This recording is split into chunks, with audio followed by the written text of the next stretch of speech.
আজ আমি তোমাদের দেখাবো সুরমাই মাছের ফ্রাই কিভাবে করলে খেতে হেভি টেস্টি লাগে, দারুণ খেতে লাগে। কেন কি এখানে মহারাষ্ট্রে বা বোম্বেতে তোমরা সুরমাই মাছ খুব প্রচলিত, প্রচুর খেতে ভালোবাসে ওরা। তো ওরা যেভাবে ফ্রাই করলে খেতে দারুণ টেস্টি হয়, সেই প্রসেসটা আজকে আমি তোমাদের দেখাবো। তোমরাও যদি পারো এইভাবে বানিয়ে দেখো। দেখো এখানে পুরো ম্যারিনেট করা হয়ে গেছে মাছটা, আমি তোমাদের কিভাবে করেছি সেটা দেখাচ্ছি। দেখো আর তোমরা এইভাবে করে খেও, অসাধারণ খেতে হয়। এই দেখো মাছগুলোর মধ্যে প্রথমে আমি মানে ধুয়ে তার মধ্যে মাখিয়ে রেখেছিলাম নুন হলুদ মাখানোর পরে একটা মালওয়ানি মশলা মাখিয়েছি, যেটা মহারাষ্ট্রে পাওয়া যায়, সবাই খায়। এই যে দেখো রেড কালারে দেখা যাচ্ছে, এই যে এর প্যাকেটটা, এইভাবে এটা মালওয়ানি মশলা। ওর মধ্যে লঙ্কা গুঁড়ি, হলুদ গুঁড়ি, মানে বিভিন্ন রকমের গরম মশলা, এগুলো সব থাকে।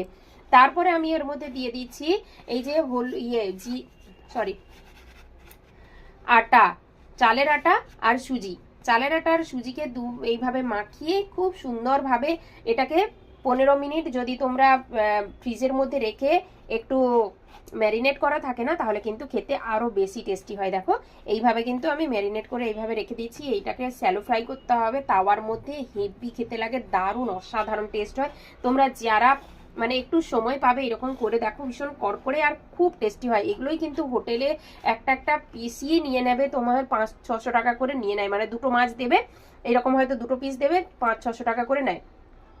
তো এটা এইভাবে ঘরে বানানো যায়, ভীষণ সুন্দর লাগে, টেস্টি খেতে লাগে, পুরো ফিশ ফ্রাইয়ের মতো দারুণ হেভি খেতে। যারা এইভাবে বানাওনি একবার বানিয়ে দেখো, কেমন লাগে অবশ্যই কমেন্ট করে জানিও।